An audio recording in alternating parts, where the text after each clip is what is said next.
Hey, qué bueno que todos están siempre en sintonía con este espacio que semana tras semana llevamos con tanto cariño, con tanto ahínco, con tanta vehemencia a cada uno de ustedes que siempre están atentos a este contenido que nosotros publicamos a través de nuestras redes. Esto es LPM Radio, el Fulgón TV Show, siempre llevándole y, y poniéndole, como dicen, el picantico a las cosas, ¿eh? Qué bueno, qué bueno. Mira, en el día de hoy, como siempre, muchas noticias, muchos acontecimientos, los cuales tenemos que analizar y también poner de manifiesto nuestra opinión en cada uno de ellos. Y de inmediato vamos a entrar en materia. Ustedes saben que estuve leyendo unos datos que me llamaron mucho la atención.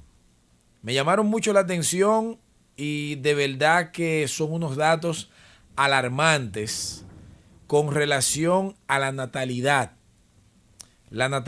extranjera en República Dominicana. Tú sabes que la Oficina Nacional de Estadísticas arrojó unos datos a propósito de los conflictos que se están dando en Haití, de los cuales nosotros no hemos hecho eco, porque siempre he dejado claro y muy de manifiesto que cada una de las situaciones bélicas, de conflictos sociales, no importa el que sea, que afecta a esa parte de la isla, nos afecta directamente. Y en una ocasión hice un ejemplo muy básico. Si vivimos en una misma casa, y vivimos dos familias, en estas casas que son de dos familias, que abundan mucho aquí en Estados Unidos, si la casa del vecino comienza a coger fuego, usted inmediatamente tiene que preocuparse. Porque como dice el refrán, si la barba de tu vecino coge fuego, entonces pon la tuya en remojo. Y siempre decíamos que el miedo principal de estos conflictos es que en algún momento se dé una migración masiva hacia la parte este, que es la que ocupamos nosotros los dominicanos. A propósito de eso, estuve también viendo en un medio de comunicación en donde detenían alrededor de 3.000 migrantes de manera masiva y de manera coordinada dirigiéndose para Estados Unidos. Estados Unidos tiene todos los recursos para evitar ese tipo de migración.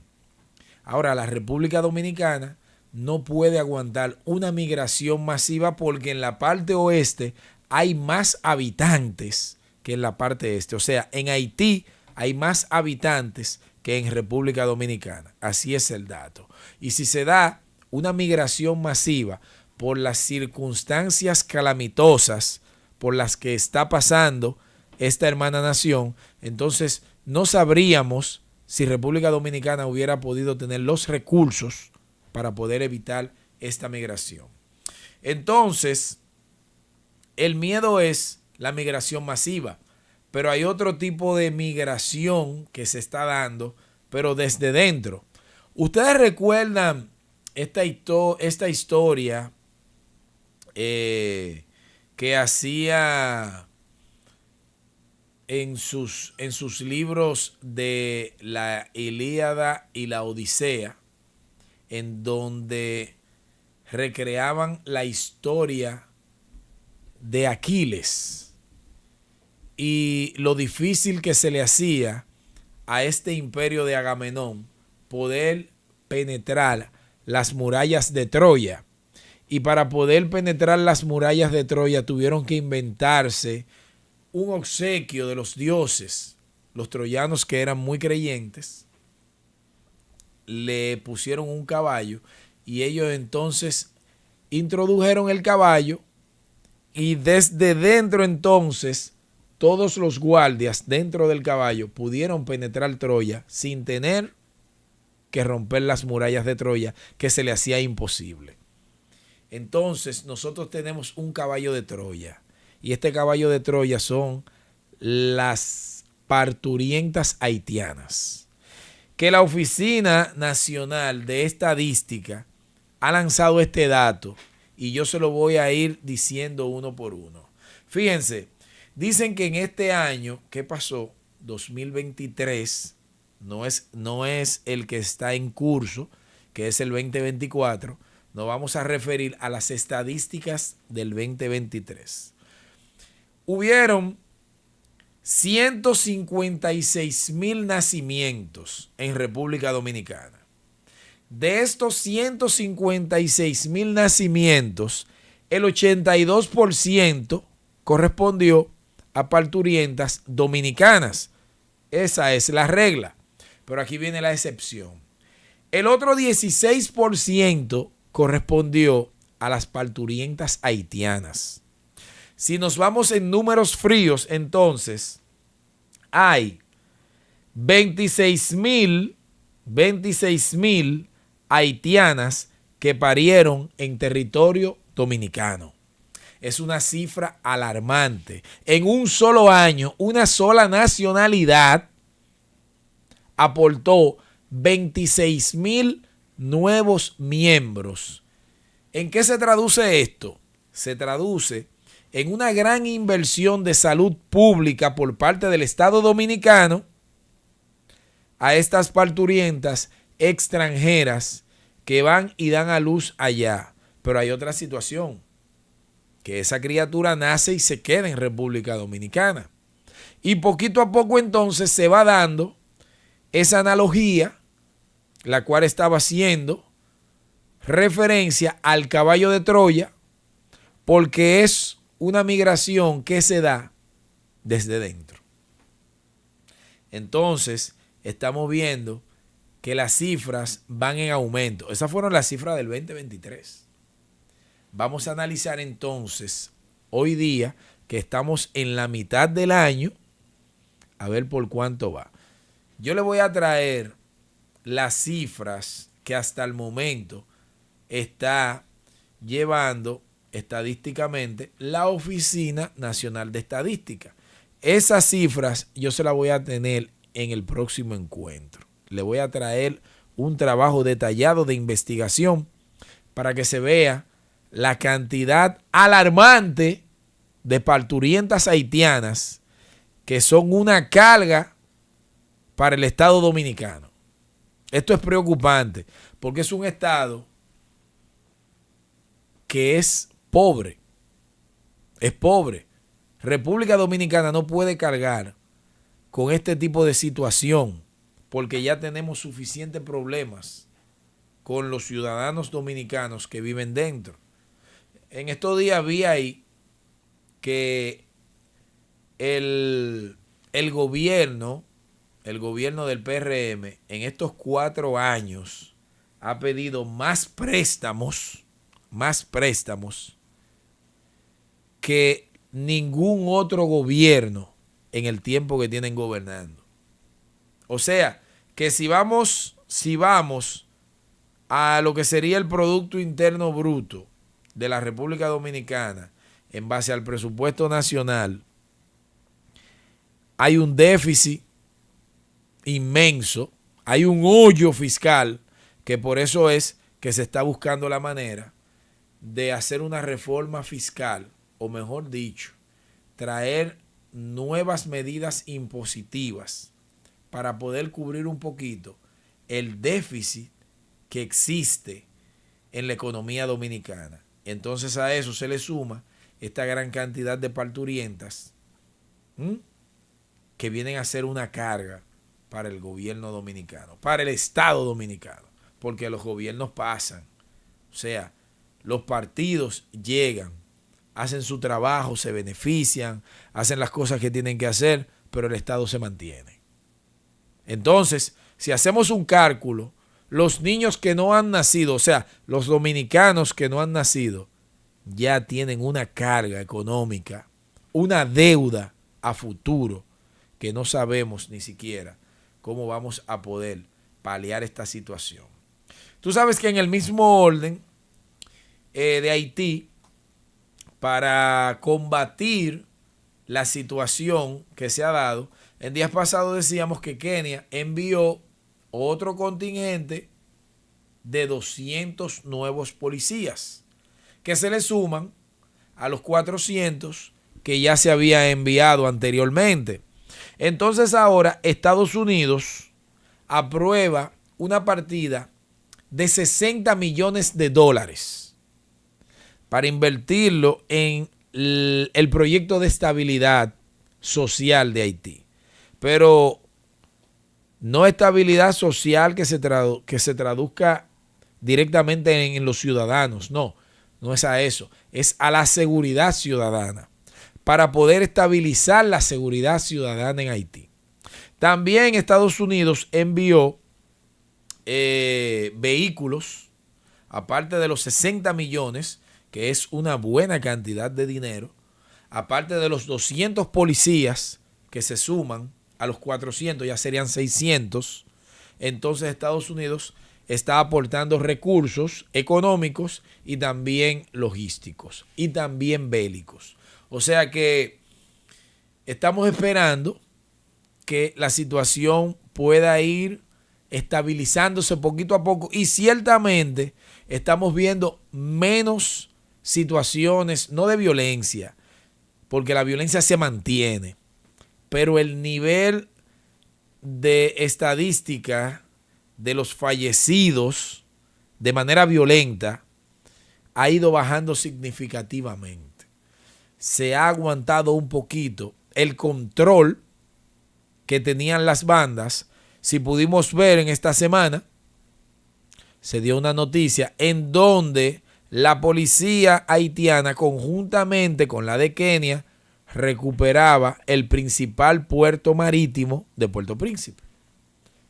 Eso se aplaude, eso está magnífico. Entonces se ve una ligera mejora y esto nos conviene. El mercado binacional se mantiene en funcionamiento, el comercio de doble vía se está dando y por lo menos se tiene un primer ministro de forma interina. O sea que hay cosas que han ido tomando su rumbo y su curso en la hermana República de Haití. Ojalá que esto continúe así para que República Dominicana no siga cargando con esta situación económica tan difícil que tienen los haitianos que nos afecta directamente. Mira, en otro ámbito, no podemos dejar de tocar la situación de Estados Unidos.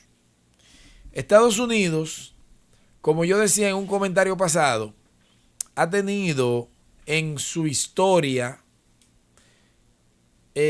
muchas contradicciones internas entre un grupo y otro. Hablábamos principalmente, para hacer siempre un poquito de historia, la situación que se dio entre los estados del norte y los estados del sur, los llamados confederados y los de la Unión, que por el hecho de haber cesado la esclavitud en Estados Unidos promovida por Abraham Lincoln, Lincoln es asesinado por esta decisión. Se da una guerra civil en donde fallecen muchísimos estadounidenses. En el mismo curso de la historia, en el 1963, específicamente en Texas, asesinan también a John Kennedy. Se da un atentado en una ocasión a Ronald Reagan. Y ahora se da este atentado al expresidente Donald Trump.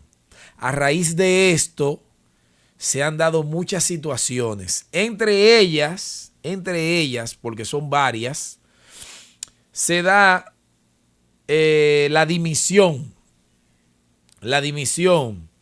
de Kimberly Shearer, que era la encargada del servicio de seguridad, la directora del servicio secreto de Estados Unidos. ¿Qué es una dimisión? Fíjate, si nos vamos a lo que es la legislación laboral, un trabajador o un empleado puede interrumpir un contrato laboral, sea verbal o sea por escrito, de 3 formas. Está la dimisión, está el despido y antes de pasar al tercero, quiero hacer énfasis en lo que es la dimisión. La dimisión tiene sus motivos. Es cuando el mismo empleado o trabajador decide acabar con el contrato laboral. No es una renuncia, porque esto tiene unos motivos específicos. Y aquí entonces ella por voluntad propia decide finalizar, decide cesar lo que son sus funciones como directora del servicio secreto, porque se establece que hubo un fallo sin precedentes en lo que es la seguridad del exmandatario. Y de hecho, hubo un fallo, porque las personas, o mejor dicho, los agentes que estaban depuestos en ese meeting allí en Pensilvania, no tenían ni siquiera el entrenamiento para ese tipo de evento en caso de que se diera una eventualidad de ese tipo como se dio. Entonces, inmediatamente se rompió la soga y en este caso no fue por la parte más débil. Tumbamos la cabeza, como dice. Entonces, ella dimitió, pero oigan lo siguiente. Ella dimitió ante la Cámara de Representantes. Se le hizo un interrogatorio a la hora de su dimisión porque ese fallo operativo entra dentro de la historia de esta inmensa nación. Y no podemos salir de Estados Unidos porque es que a raíz de esta situación, este atentado al presidente Trump, que ha servido para capitalizar la candidatura de Donald Trump, en donde se le suma la renuncia del presidente Biden a una segunda postulación a la primera magistratura. O sea, se están dando muchas situaciones que están favoreciendo a Donald Trump. Obviamente, fue un acontecimiento que nadie hubiera deseado, pero este individuo capitaliza todo. Los republicanos inmediatamente se han agrupado alrededor de la figura de Trump. El expresidente ya eligió su vicepresidente, que es oriundo de Ohio, uno de los estados que son determinantes para ganar elecciones. No fue tonto. Entonces, ¿qué sucede? Cuando Biden, por presiones internas de su partido, porque inclusive la principal figura del Partido Demócrata, que es el expresidente Barack Obama, de quien Biden fue 2 veces vicepresidente, emite el comunicado o emite la declaración en donde dice que Biden debiera nuevamente repensar su candidatura. Entonces ya deja en tela de juicio el apoyo que Obama pudiera darle en un futuro al presidente actual. Biden, en contra de su convicción y su voluntad, renuncia, pero entonces le echa la ramita de olivo a Kamala Harris, que entendemos que dentro del Partido Demócrata existen precandidatos presidenciales que tendrían más posibilidad que ella de alcanzar la presidencia. Porque si en definitiva Kamala es la que va como la candidata a la presidencia por el Partido Demócrata, todo el mundo sabe que si las elecciones de este país fueran hoy, Donald Trump ganaría de manera arrolladora. Pero, dice un refrán, que si mi abuela no se hubiera muerto, estuviera viva. las elecciones no son hoy. Las elecciones son en noviembre. Falta todavía mucha tela por cortar. Tendríamos que ver cuál sería la figura real que llevarían los demócratas para la carrera a la primera magistratura. Porque hay muchos grupos encontrados dentro del mismo partido. Esta renuncia de Biden no es una renuncia que salió de la voluntad propia de él, porque semanas antes ya él había dado declaraciones en donde establecía que solamente Dios, bajando del cielo, lo podía hacer renunciar. Tuvo que renunciar. Las presiones eran demasiado fuertes. Le habían retirado el apoyo. Le habían retirado también las donaciones. O mejor dicho, habían comenzado a retirar donaciones porque solamente desde ese emporio económico que es Walt Disney, que es uno de los principales donantes de fondos a la candidatura de Biden, ya la hija de Walt Disney había dado las declaraciones que estaba contemplando retirar las ayudas. Y eso es una iniciativa que se mantiene en una tendencia. Comienza uno y los otros la siguen. En esta semana, hablando de esas donaciones, Kamala Harris pudo recaudar una gran cantidad de dinero, muy bien, pero hay una situación en esa candidatura y es la popularidad de Kamala Harris. Vamos a hacer en la próxima entrega un reportaje de los principales prospectos a candidaturas presidenciales y vamos a analizar cada uno de ellos.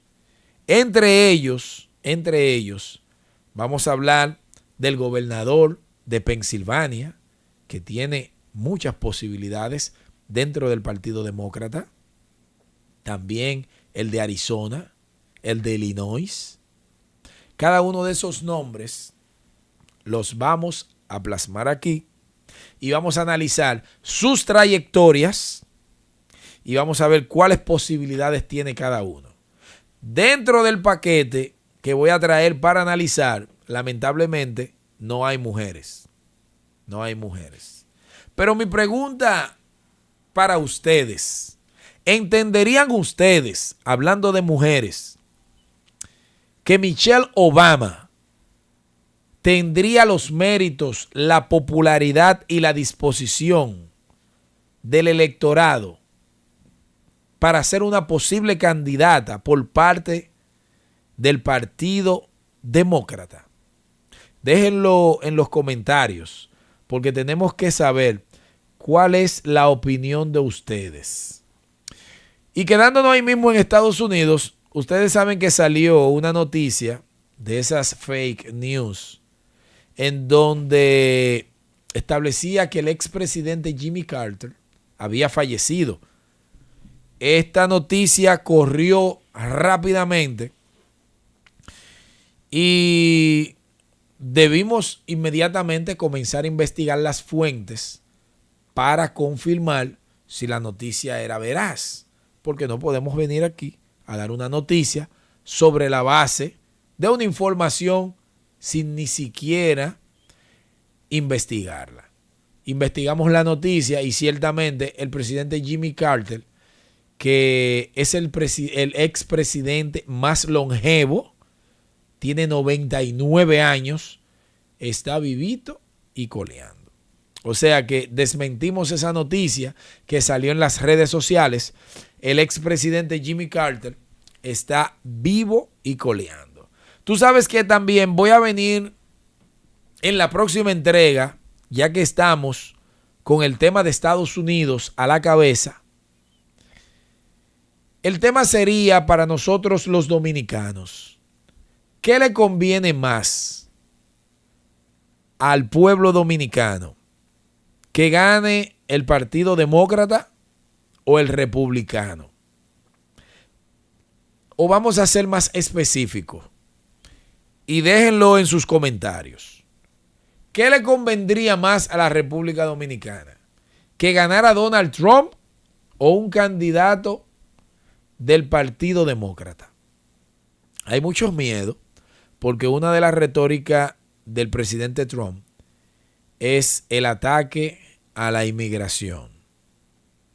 Y sabemos que nosotros, los dominicanos, somos de un país de inmigrantes y formamos un gran núcleo, principalmente aquí en la zona noreste de Estados Unidos. Los dominicanos abundan mucho aquí. Si vamos a la cifra exacta o probable, entendemos que en toda la geografía nacional hay alrededor de 2 millones de dominicanos. O sea, estamos hablando de mucha gente.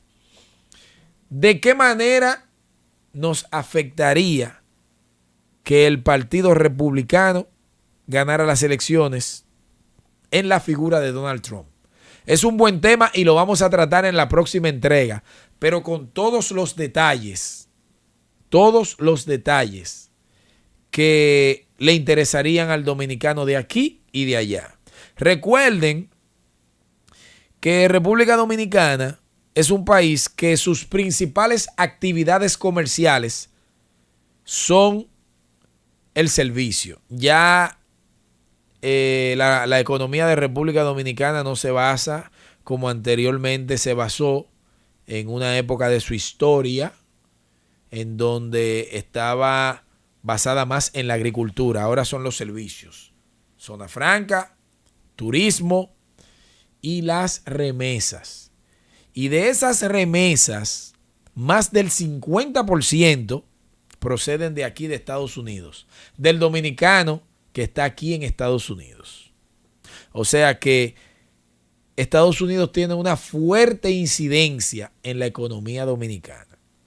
El turismo recibe en más de un 60% los turistas que proceden de aquí de Estados Unidos, incluyendo los dominicanos que van, que no residen allá, y los norteamericanos que se trasladan a todas las latitudes turísticas de República Dominicana. O sea, tenemos que analizar la política norteamericana obligatoriamente, porque la influencia norteamericana desde la creación de nuestro estado ha estado, valga la redundancia, presente. Bien, entonces tenemos que analizar qué incidencia pudiera tener que ganara el candidato republicano o el candidato demócrata.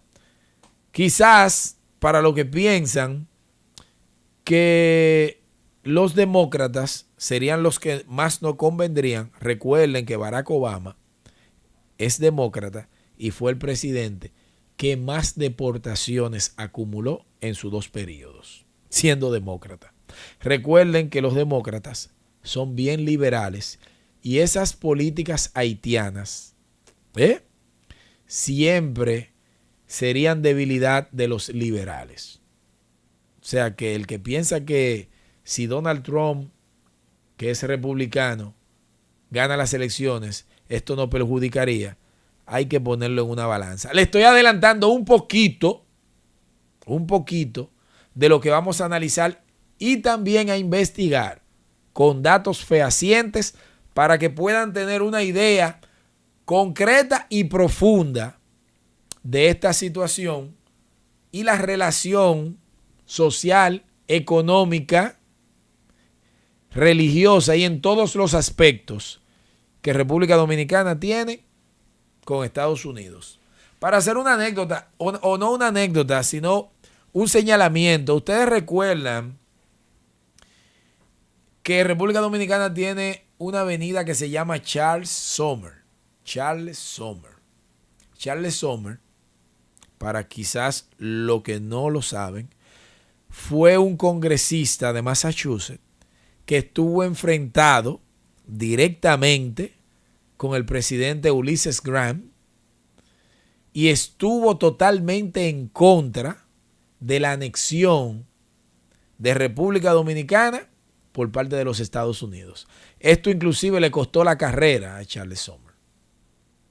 Esas son algunas de las cositas. Recuerden que las intervenciones de República Dominicana, tanto en 1916, que fue del 16 al 24, como la de 1965, la del 65, la intervención vino ¿por quién? Por el que sucedió a John F. Kennedy, que ese fue Lyndon B. Johnson, demócrata. Y la otra intervención de 1916 al 24 fue por Woodrow Wilson.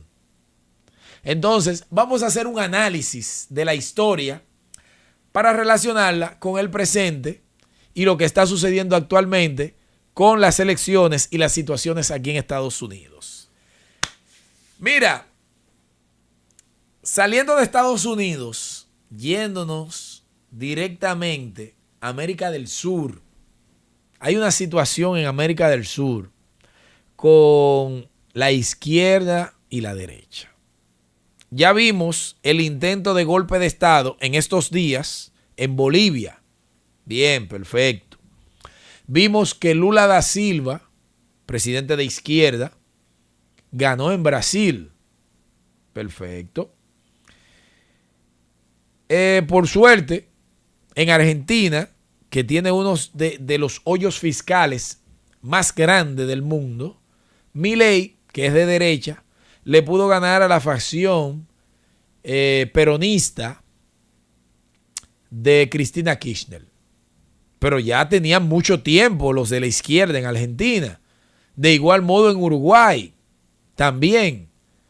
Ecuador tiene la derecha, salió de Correa, pero en Colombia ganó Pietro, que es de izquierda. Estamos esperando ahora el desenlace de la hermana República de Venezuela. Venezuela ahora mismo se ha mantenido el chavismo por décadas. Chávez le legó el poder a Maduro. Maduro heredó ese poder de Chávez. Y los chavistas se han mantenido todo este tiempo con una Venezuela, como diríamos, prisionera. Ahora mismo en Venezuela se está dando una situación que es que María Machado, que es la candidata a la presidencia, otra mujer, fíjense que en México ganó una mujer, un delfín, Claudia, se me olvida siempre el apellido, que esta fue la presidenta que promovió ANLO y ganó allí. ¿Qué te digo? A veces como que no entiendo cuál es la ideología de ese gobierno mexicano, pero no es de derecha, tampoco es de izquierda, está como intermedio, ¿verdad que sí? Pero no nos salgamos de Venezuela. Fíjate, Maduro dio unas declaraciones temerarias que decía al pueblo venezolano: tenemos que enfocarnos en ganar estas elecciones. De no ganarlo o de no ganarlas, entonces Venezuela se vería rebosada en un mar de sangre. Estas son palabras mayores y más viniendo de quien se trata. Una persona que tiene el control absoluto de los militares en ese país. Aún ganando la derecha en Venezuela, tiene una misión titánica, porque estos militares son chavistas empedernidos. Estos militares se han mantenido fiel al régimen de Chávez, aún después de muerto, porque Maduro no representa el liderazgo que tenía el comandante Chávez. Pero para nada, los zapatos le quedan grandes. Pero ellos han sido leal, no a Maduro, al régimen. de Chávez, que era su comandante en jefe. Y se han mantenido ahí. Y entonces, quien gane la presidencia, si de hecho se da, que gane la derecha y por fin puedan sacar a esa izquierda chavista, entonces no lo van a sacar de un todo porque los militares se mantienen. Y son la fuerza armada, la fuerza militar, la fuerza entrenada que mantiene la seguridad del Estado. Pero esos militares no son 100% militares. Esos son políticos. Porque ahí hay un nombre que se llama Diosdado Cabello, que este es un político a carta cabal. Este es un político. A esas declaraciones de Maduro, tan temerarias, inmediatamente Lula da Silva, caramba, alguien tenía que salir. Llamó a Maduro y públicamente le dejó externado que este tipo de declaraciones dan hasta miedo. Que el que pierde las elecciones, lo único que le queda es salir del mandato y prepararse para unas próximas elecciones. Y él lo dice con conocimiento de causa porque fue la experiencia de él. Lula tuvo que pasar por un proceso judicial bien difícil y pudo retornar nuevamente a la presidencia en una proeza así como Nelson Mandela en Sudáfrica. Entonces, ¿qué sucede? Que han salido las declaraciones que luego de llegar de un meeting político, los seguidores de María Machado fueron interceptados en su mayoría por militares venezolanos del régimen y fueron asediados, acosados, maltratados. Esto va a seguir pasando. Y esto es como los trailers de la película. Porque lo que viene en lo adelante no va a ser pequeño. Dentro de las declaraciones de la derecha dicen que si Maduro gana las elecciones, las migraciones de venezolanos en el mundo serán masivas. Vamos a ver, el tiempo pasará y las noticias internacionales estarán ahí. Los medios de comunicación investigarán y nos daremos cuenta si estas declaraciones no fueron más que populismo alarmante o ciertamente tenían razón. Lo que sí estamos a la espera de que estas elecciones en Venezuela, el gobierno no interfiera de manera fraudulenta y coercitiva contra los que quieren hacer de manera democrática unas elecciones limpias y objetivas. Ojalá que sea así. Mira, ya para concluir, tenemos que analizar un poco lo que fue el mandato, o no el mandato, sino la gestión, porque hay que ser más específico y decir las cosas como son. La gestión de la actual procuradora Miriam Germán. Doña Miriam, que fue jueza en la Suprema Corte de Justicia, que tuvo tanto tiempo en el Poder Judicial del otro lado de la raya, siendo del lado de los imparciales, como se le llaman a los jueces, el tercero imparcial.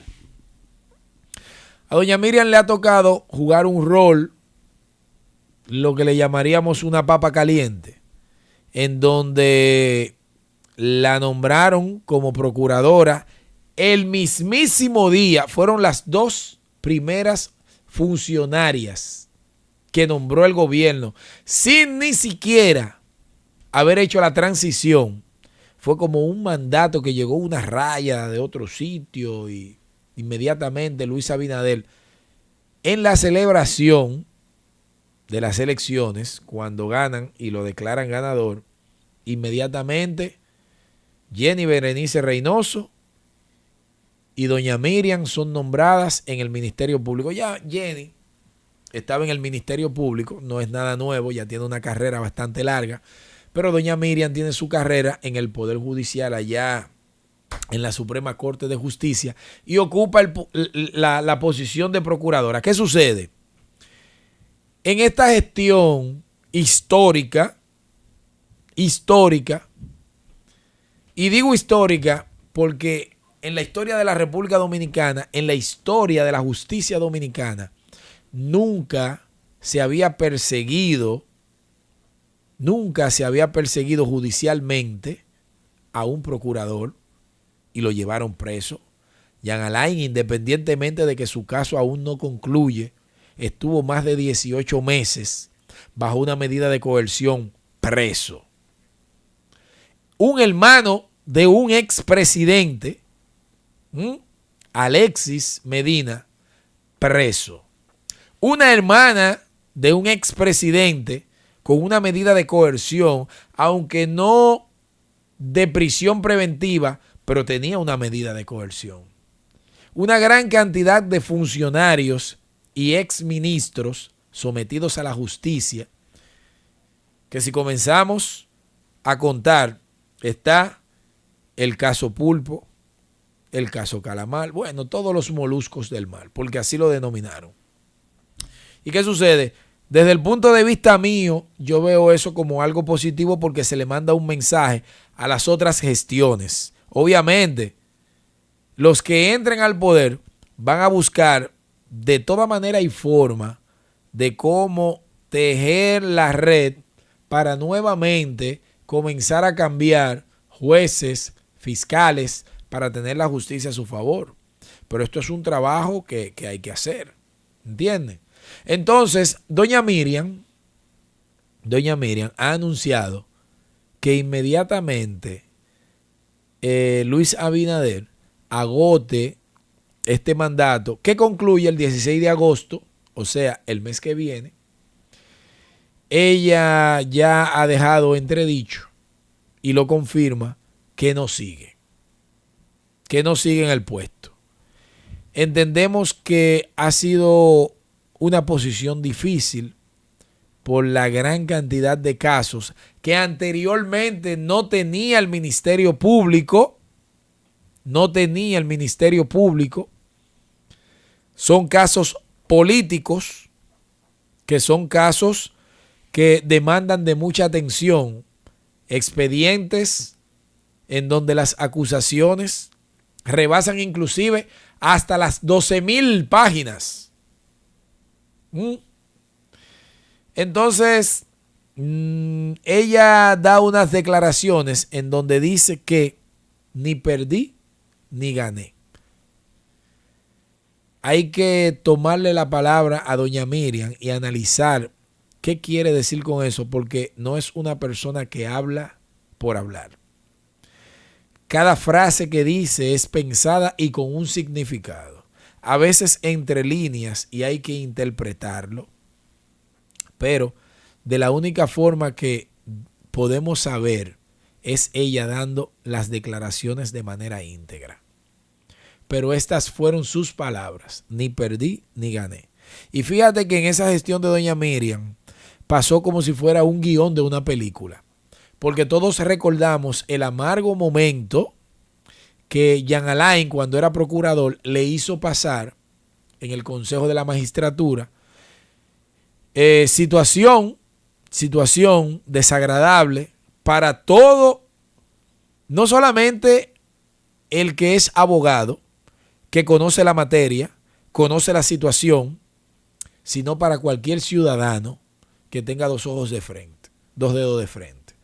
Porque creo que lo más elegante, aunque no lo más ético, hubiera sido sacarla de la posición sin tenerla que hacerle pasar esta situación.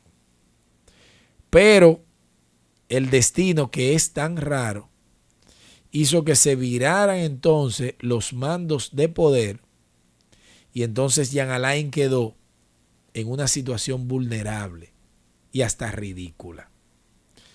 El ex procurador está pasando, porque no voy a decir ha pasado, no, está pasando por una situación muy difícil, entre ellas la prisión preventiva, que fue una condena anticipada, la situación de los hijos con el retiro de la visa, también la de él. En una ocasión intentó comenzar a comunicar las situaciones de él vía un canal de YouTube, se convirtió en youtuber, también se lo prohibieron. O sea, le han cerrado todos los caminos. Y yo creo que ya una condena al procurador, yo creo que ya está hasta de más, porque yo creo que ha pagado todo. Con esta situación que ha vivido, creo que ha pagado todo. Entonces se va doña Miriam, sería bueno hacer otra entrega en donde pudiéramos analizar la gestión de ella. Y hubiera sido bueno decir ellas, porque también tenemos que abarcar a Jenny Berenice, que suena como próxima procuradora. También suenan otras personalidades de la vida jurídica dominicana, pero la que tiene el carril de adentro ahora mismo es Jenny Berenice.